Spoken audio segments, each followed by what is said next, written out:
Yo soy de Santiago de Cuba. Mi niñez fue una niñez, vaya, una niñez feliz. No te puedo decir que fue dramática ni nada de eso. Éramos tres hermanos. Yo era la del medio, el mayor era un varón y la más chiquita, una hembra. Yo le llevaba a ella 8 años. Es decir, que prácticamente casi me crié como hija sola en la ciudad de Santiago de Cuba. Y te digo que fui feliz porque mis padres eran muy trabajadores, eran artesanos. Mi padre era sastre, muy buen sastre. Y mi madre era modista de alta costura, y todos mis parientes, mis tías, etcétera, tenían una sastrería. Allí con nosotros vivía, la casa era muy grande, como una casa vieja de esta de Santiago. Vieja, te digo, de que se hicieron a lo mejor a principios de siglo, pero en un lugar muy céntrico, en el mero Santiago. Vaya, dicen mis padres, yo no me acuerdo, que cuando mi hermano fue a la escuela, yo me antojé de que yo tenía que ir a la escuela también, pero no tenía edad porque me llevaba 4 años. Entonces me compraron una maletica y yo iba y me sentaba allí, iba como si fuera a la escuela formalmente. Pero realmente yo aprendí a leer y a escribir las primeras letras, no a escribir completo, en mi casa, leyendo periódicos. No es que yo lo leyera, sino en mi casa mi papá traía todos los periódicos, si no todos, había muchos periódicos. Y entonces yo le preguntaba a alguien, a mi mamá, a mis tías, cualquiera, ¿qué letra es esta? Me decían, esta es la M, ¿qué letra es esta? Y formaba palabras. Y cuando vine a ver, leía los titulares, aunque no supiera qué decía. Fui a una escuela primaria de una maestra retirada, que era muy buena maestra, y me enseñó entonces a leer bien correctamente y a escribir. Y empecé en la escuela pública ya. En el 3er grado me hicieron un examen porque mi mamá no sabía en qué grado ponerme, porque como sabía leer y escribir y las cuentas y todo eso, es decir, que no hice ni primero ni segundo. Me gustaba mucho montar patines, montar bicicleta, iba a los juegos esos deportivos de la escuela. Era activa, muy activa.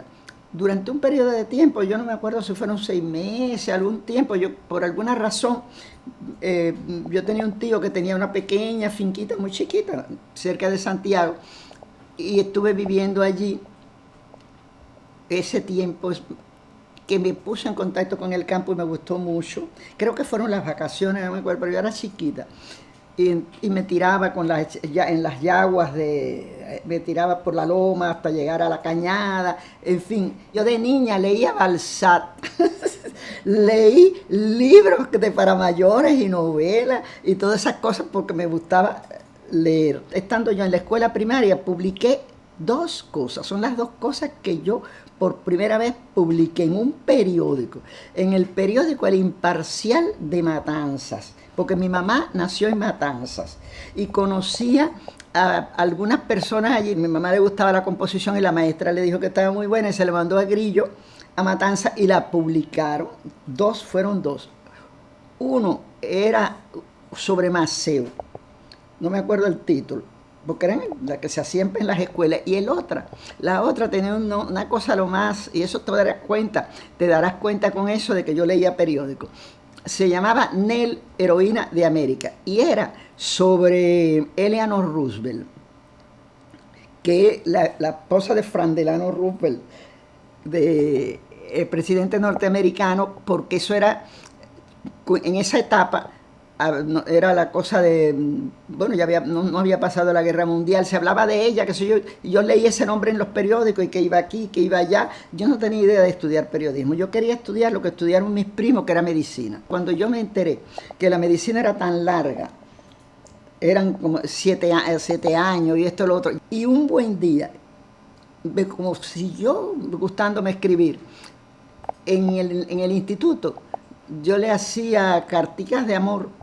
Lo mismo a un compañerito que me pedía una cartica para la novia, que una muchacha que quería uno para el novio, la hacía porque sabía, me gustaba y le decían que era bonita. La cuestión es que un día, estando en mi casa, siempre se ponía allí el noticiero CMQ. Y ahí en el noticiero CMQ oí que habían abierto una escuela de periodismo y que eran 4 años y que la matrícula eran 6 pesos. La matrícula de medicina eran 60 pesos.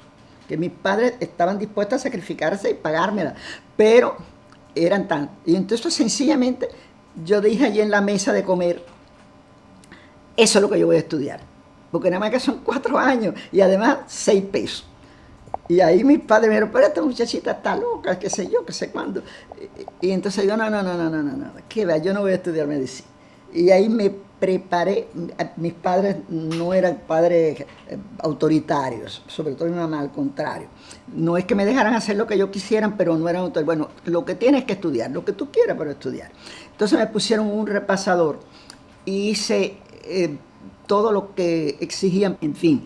Vine a La Habana, me mandaron a La Habana a casa de unas amistades de confianza, me examiné en la escuela de periodismo y aprobé, aquí en la Márquez Sterling. La única advertencia que me dijeron mis padres en Santiago, que me dijeron que si no salía bien, que si no aprobaba, pues entonces tenía que volver para Santiago y me ponía a coser. Yo tenía que terminar en el 52, pero ahí se atrasaron unos meses por el golpe de Estado, etc. La cosa es que yo termino en el 53, yo había terminado mis exámenes aquí en La Habana y me fui a las vacaciones en julio para participar en los carnavales, que lo hacía todos los años.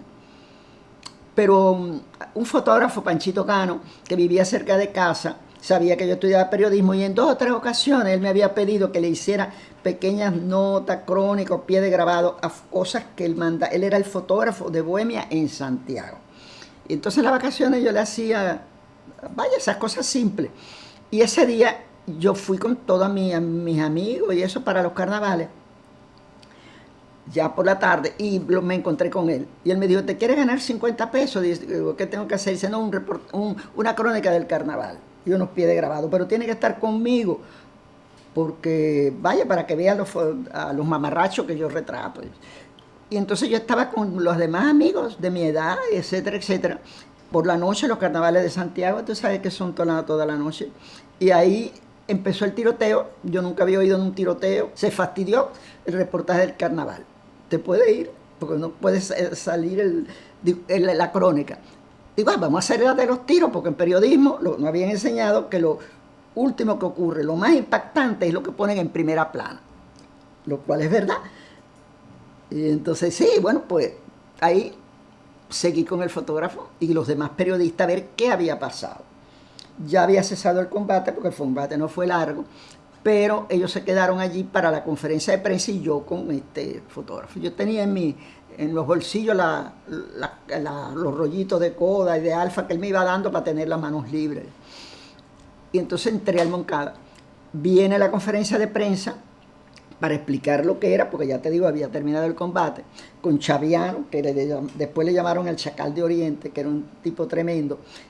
Y yo dije, bueno, yo quisiera hacerle una entrevista. Y ahí se empieza la conferencia de prensa, pero había una norma en aquel momento, una ley, un decreto, no sé cómo era, de que a las conferencias de prensa oficiales y a los actos oficiales no podían ir o no podían cubrirlo, no podían firmarlo aquellos que no fueran graduados de periodista y colegiados, que tú fueran miembros del colegio de periodistas y estuvieran en un órgano de prensa determinado. No tenía ninguna de esas cosas, pero estuve en la conferencia y le pedí permiso al presidente del colegio de periodistas, un hombre de apellido Nicot, y él no me conocía, sí, pero yo le pedí permiso y a mí me gustaría hacer una pregunta al coronel, a Chavián.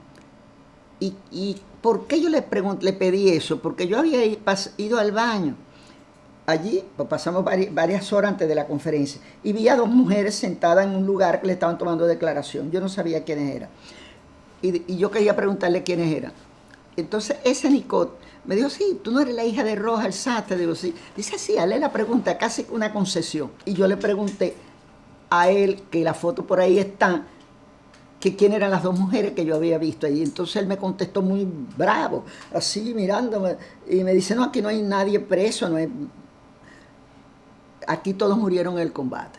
Resulta que esas mujeres eran Melba y Aide. Recorrimos todo aquello y el fotógrafo, que era un hombre de experiencia, supo que iba a haber censura de prensa. Y me dijo, no nos van a publicar nada. Pero ahí él combinó las cosas muy bien y nos cambiamos, me pidió la foto de los carnavales y en las fotos no, los rollitos que entregó al ejército ahí, en la mochila, que echó en la mochila cuando le dijeron que no se podía publicar nada, que eso se había que mandarlo a La Habana, etcétera, fue la de los carnavales. Y me dio a mí los que él había tomado en el Moncada y me dijo que lo trajera a La Habana. Y ahí es donde yo entro en contacto con Bohemia directamente. Pues yo no iba a trabajar en Bohemia. Yo hice mis prácticas de periodismo en el Canal 2 de televisión de Pumarejo, en Mazón y San Miguel. Ahí hice las prácticas. Como la televisión empezaba, pues fueron a buscar a la escuela algunos alumnos que quisieran aprender a hacer periodismo de televisión. Y entre ellos me escogieron a mí y estuve haciendo las prácticas 2 años en la televisión. Tenía que presentarme en septiembre para empezar a trabajar allí. Pero después que ocurrió esto, hasta hoy no he vuelto allí. Nunca más. Entonces me quedé porque cuando supe que cuando no me publicaron las cosas, lo que yo escribí ese día, por la censura, volví para Santiago. El director del Bohemia, Miguel Ángel Quevedo, y Enrique de la Osa, un extraordinario, uno de los más grandes periodistas de Cuba, le interesó como yo hice la nota, porque yo escribí una nota como de 2 o 3 cuartillas de todo, y yo le dije que volví a Santiago, y me dijeron que hiciera mi vida normal, pero yo no la hice, sino empecé a buscar más cosas para enriquecer el periodismo. Así es como yo entro en el periodismo. Inmediatamente después se empieza a hablar de que va a haber un juicio. Ya yo tenía que volver, porque el juicio era 21 de septiembre. Yo tenía que presentarme en la televisión en la primera semana de septiembre, pero no vine. Me quedé en Santiago para ver si podía ir al juicio. Y efectivamente, por medio de un joven que yo conocía, que era amigo de Fidel, que era Baudilio Castellano, doctor Baudilio Castellano, Vilito, hablo con él, que él era abogado de oficio de la audiencia, y le pregunto que cómo yo puedo ir al juicio. Y dice, mira, como es censura, no te van a decir nada. Habla con los magistrados. Le hice una entrevista a los magistrados. Y un magistrado, y al presidente del tribunal, me dice que el juicio, técnicamente me describe el juicio, técnicamente, cómo va a ser, qué artículos se iba a tocar, etcétera. Nada de política, todo técnico. Y ese material yo lo mandé a Bohemia. Como no decía nada político, sino nada más que técnico, aunque era sobre el juicio de Moncada, pues la censura lo pasó. Y yo volví al tribunal, a la audiencia, y le dije que iba a salir en Bohemia, que la censura lo había pasado. Y es cuando le digo, ay, a mí me gustaría, acuérdese que a mí me gustaría ver el juicio. Y dice, ¿cómo me dijiste que te llamaba? Dice, yo Marta Rojas, y él me pone Marta Rojas, entre paréntesis, Bohemia. El presidente del tribunal, Piñeiro Osorio, de apellido. Es decir, que él fue el que me designó. Y ahí es donde yo entro, el 21 de septiembre de 1953. Empieza el juicio y se termina el 16 de octubre. Fidel va, lo lleva a las primeras vistas, después lo retiran porque la voz de él no la soportaban, porque cada vez que él como acusado respondía a la noticia era expresando y denunciando los crímenes, etcétera, etcétera, etcétera.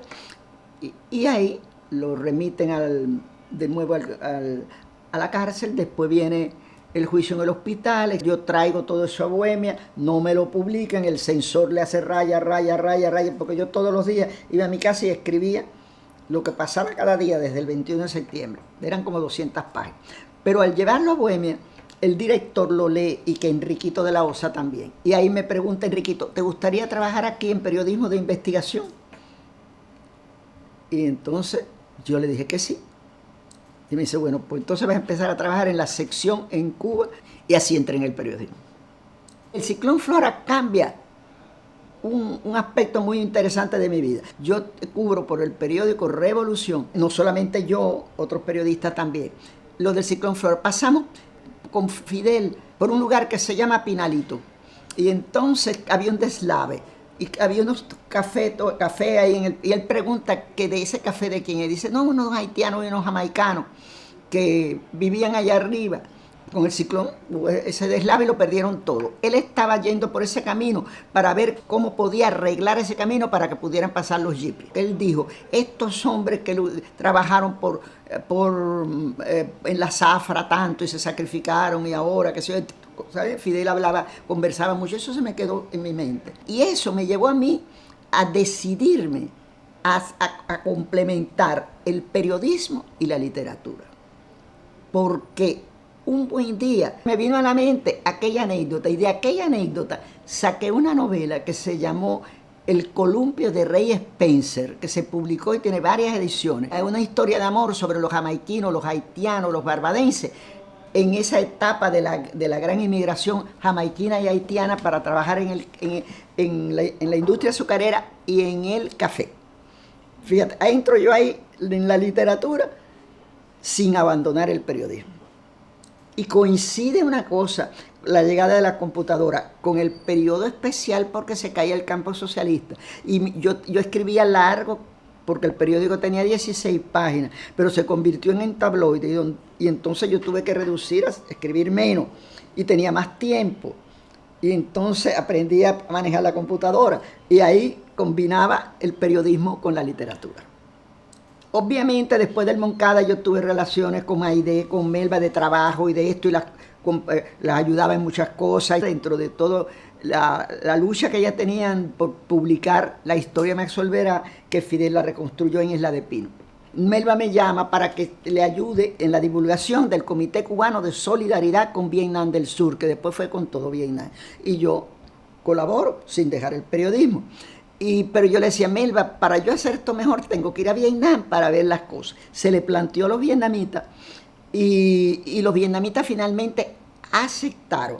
Y en 1965 pude ir a las guerrillas del sur de Vietnam. Estuve 4 meses, vi a Ho Chi Minh varias veces, pero en lugares puntuales donde daban alguna noticia de algo, no le hice ninguna entrevista así directo.